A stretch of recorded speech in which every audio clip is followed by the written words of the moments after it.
Здравейте на всички! Аз съм Десислава Иванова от Sacral Universe.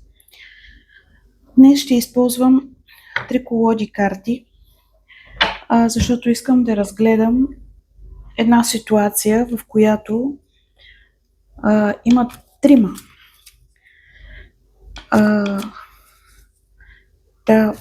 Заради това предпочитам да изтегля карти от 3 колоди. Първото ще бъде за мъжът в тази тройна конфигурация. И сега картите, които ще изтеглим първо, това ще бъдат за това как той се чувства.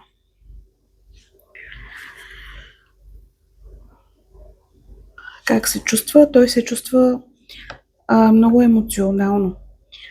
Влюбен е и гори отвътре, има желание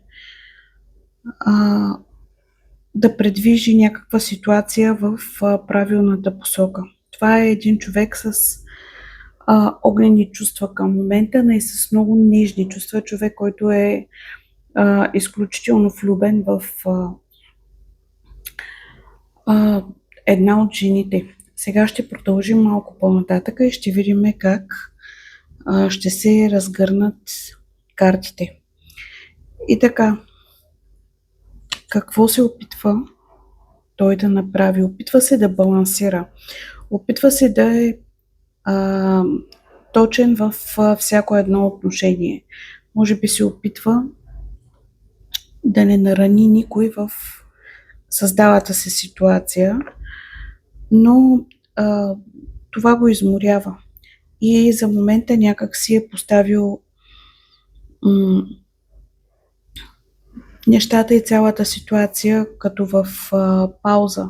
Опитва се да погледне от всички страни, опитва се да разбере и на съзнателно, и на подсъзнателно ниво какво се случва. Една от жените в живота му съответно е тази, която е тайната.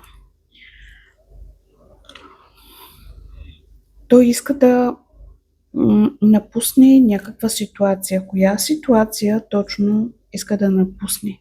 Иска ново начало. Ново начало,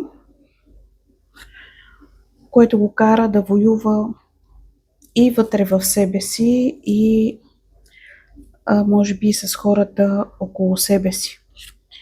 Вижте следващата карта, която излиза. Това е картата на смъртта. Картата на смъртта и прераждането. Всъщност този човек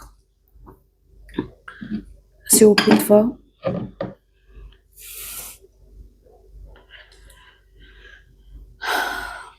да започне нещо наново, абсолютно начисто.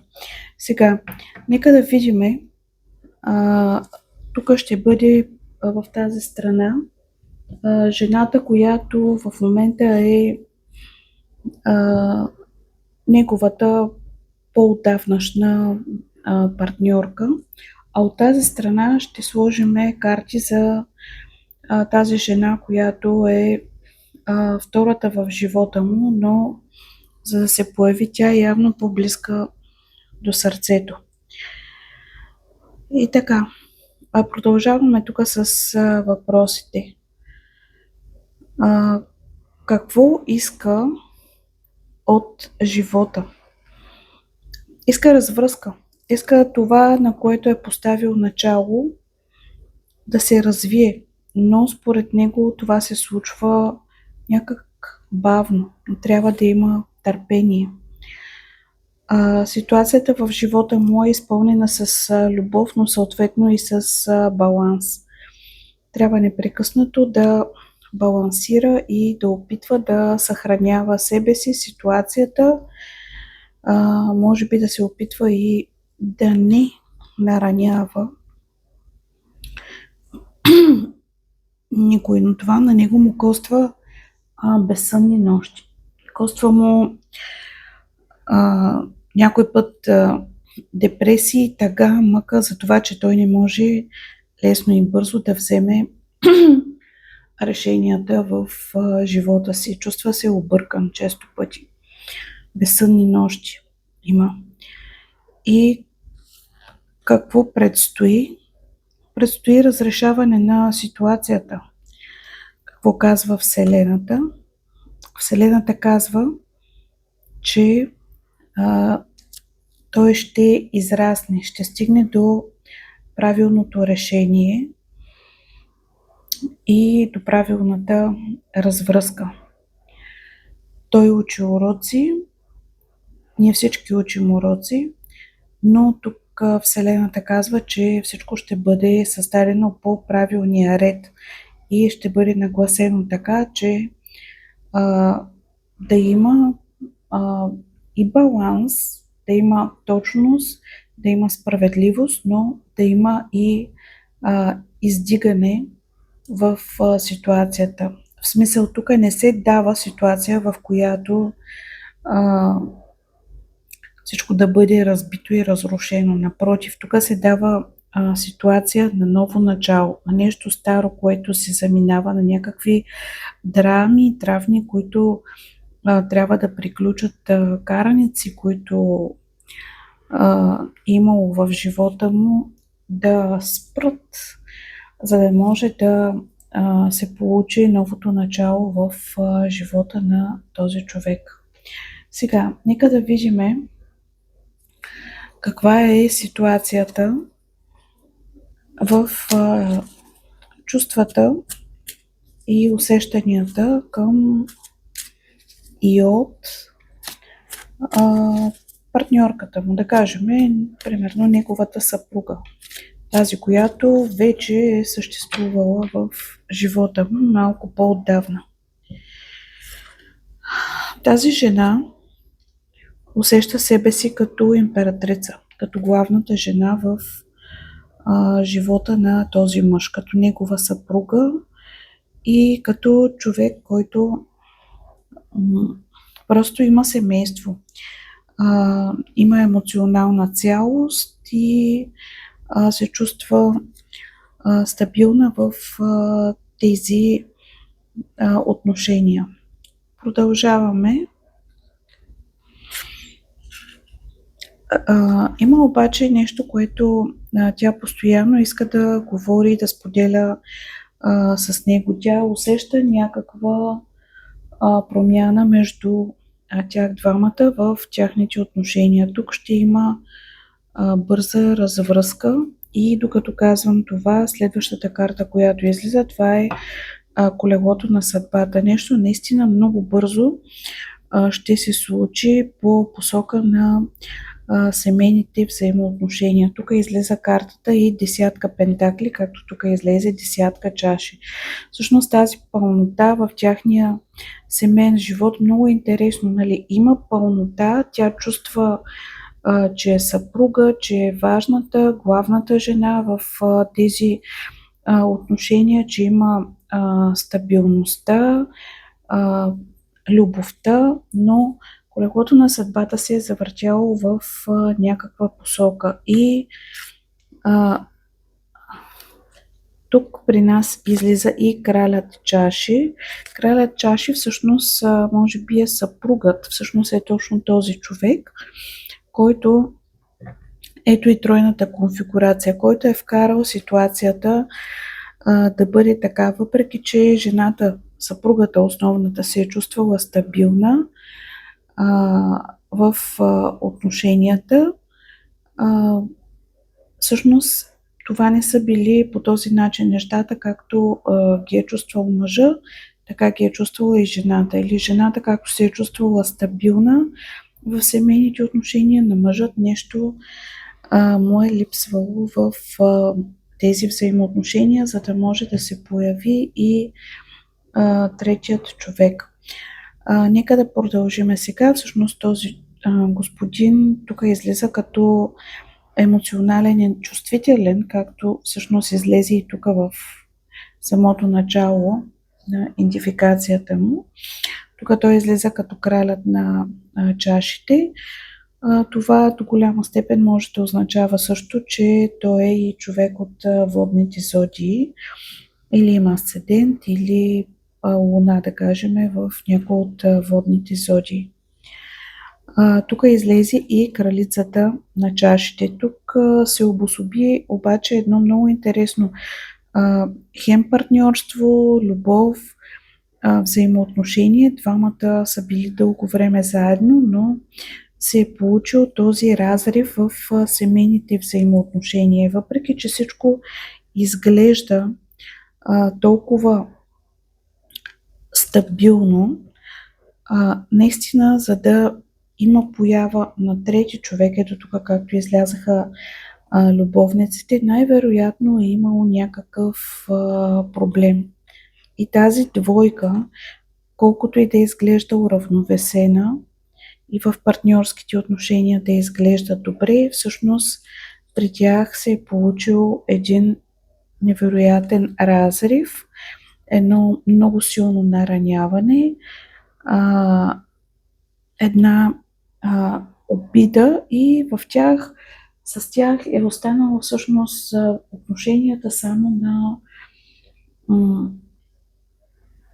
как да кажа, хубави карти. Наистина, когато се погледнат, са изключително хубави карти. Тук ни излезе и асото пентакли, но за да се стигне до тези разриви между двамата, сякаш единия се е чувствал само като този, който доставя парите в семейството, което всъщност много от вас ще кажат, това е нормално съпругът да издържа семейството, но жената пък се е чувствала наранена в определени ситуации, сякаш като изоставена. И от друга страна може да кажем, че пък мъжът се е чувствал като наранен. Нещо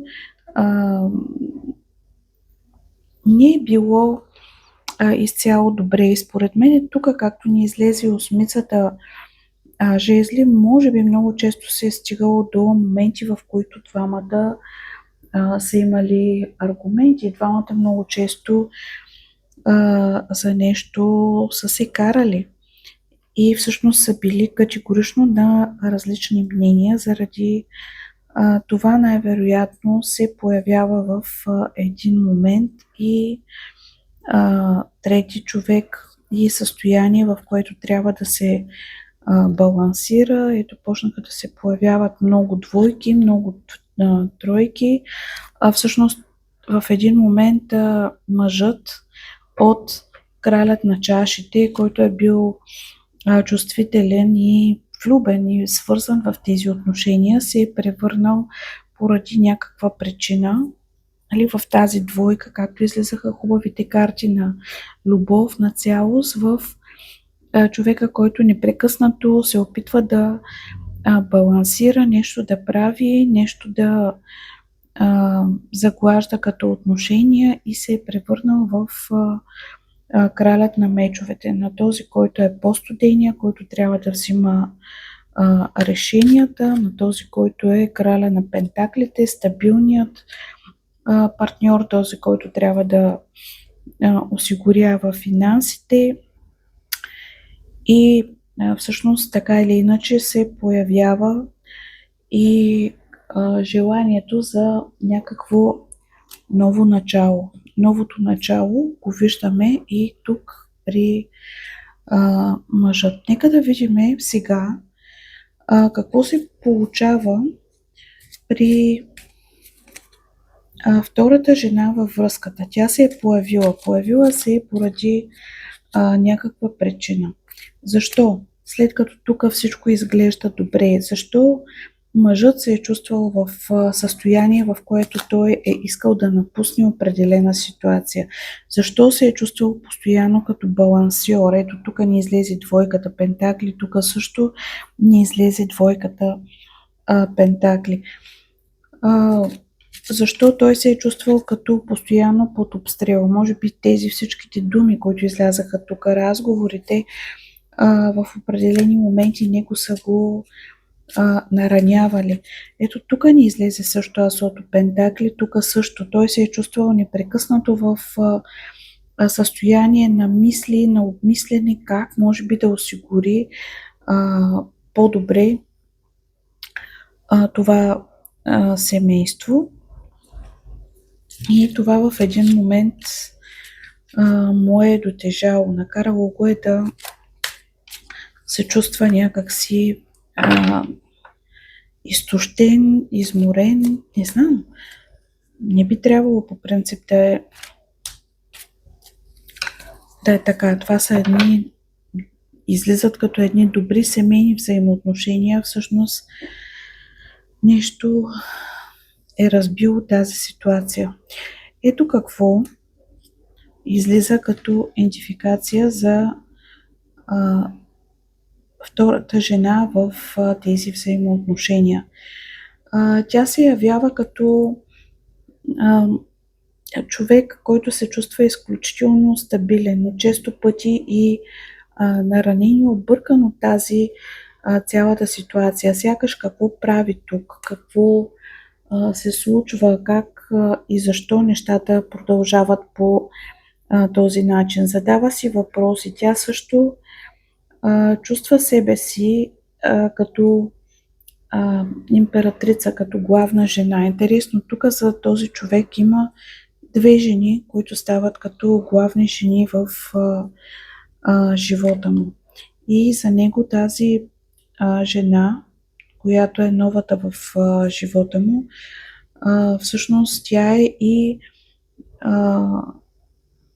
като слънцето в живота му, като пътя, който той вижда, като нещо ново начало, като някакво щастие, нови стъпки, които се разкриват пред него.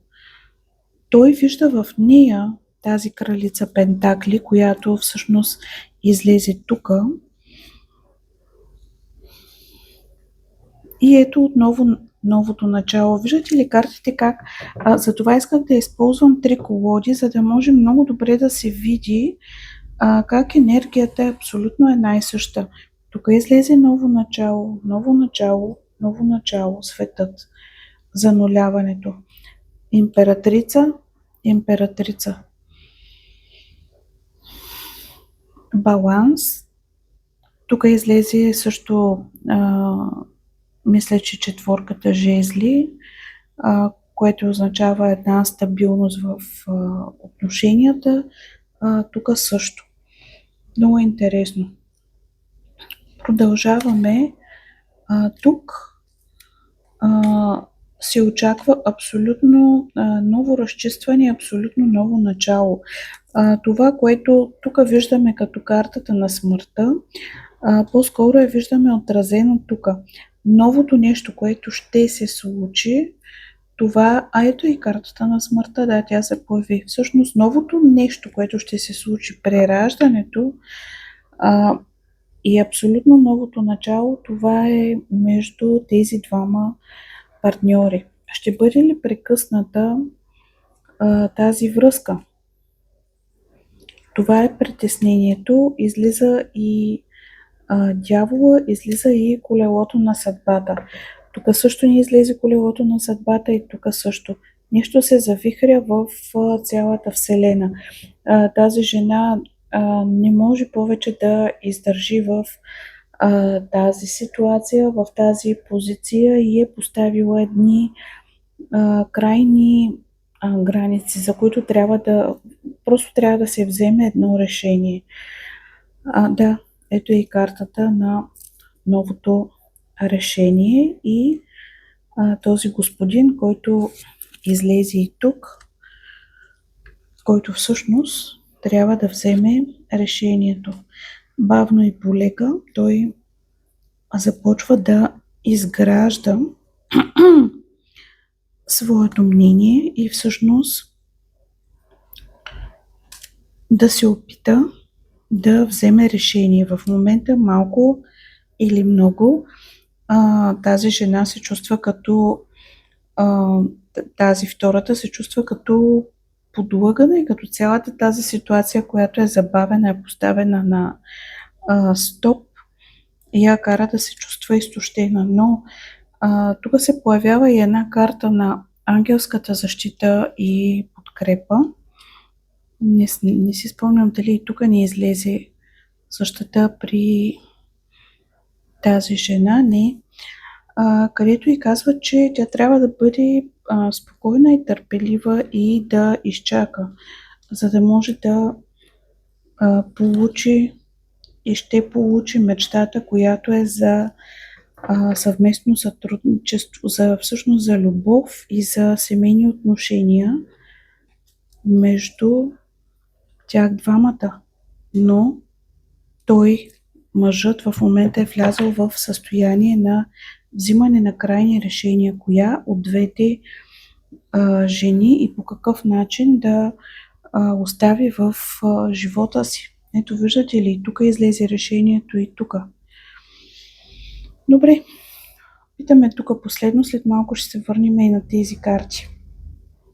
Тази втората жена ще остане ли в живота му? Тя иска решение, тя иска ново начало, тя иска да се вземе в края на краищата правилната крачка, правилната позиция. Всъщност за нея вече е дошъл крайен момент, в който тя иска отговори, но това е абсолютно кармична ситуация, която е дадена. Тя също влиза в състоянието на взимане на решения, но за нея това е нейният партньор, за нея това е нейната любов. Сега, нека да видим какво е отношението на жената, която е съпругата, седмица пентакли. Тя е тази, която също стои и изчаква взимането на решенията, защото тя също се чувства като в ступор, като в едно състояние, в което не знае как ще продължат нещата. За нея вече е такъв един краен тежък момент и чувства бедност в отношенията. Чувства една изключителна тежест, натовареност, но и на нея й казват да изчака. Интересно, значи в цялата тази ситуация този, който трябва да вземе решенията и е поставен в тази ситуация, той всъщност е поставил взимането на решенията на пауза и заради това ангелите казват и двете жени, че трябва да изчакат. Решенията трябва да се вземат от този мъж, коя ситуация да пусне. Но ето, виждате ли как се подредиха картите? Слънцето излезе до слънцето тук. Картите, които означават край, излязаха в тази страна. Някакси този човек влиза в едно състояние, в което трябва да вземе крайното решение. Обича ли съпругата си? Тук по-скоро има спомени, има деца, има семейство. А тук има желанието за новото начало, за новата стабилност. И ето, виждате ли, тук излезе картата на търпението. Сякаш цялата тази ситуация е поставена като странно. Цялата тази ситуация е поставена на стоп. Ангелите решават тази връзка. Защото тук има семейство, семейни отношения, тук има отношения, които са много дълбоки. Тук излезе също и картата на, както я наричат, пламъците близнаци. Изтеглям последни две карти.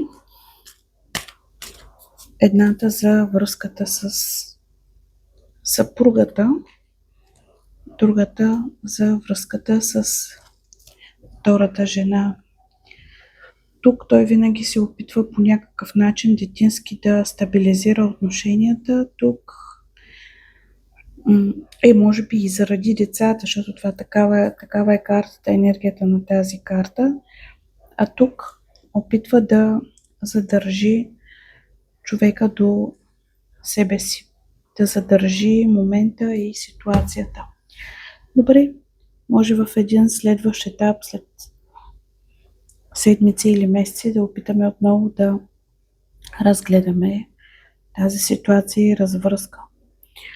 С вас бях аз, Десислава Иванова от Sacral Universe.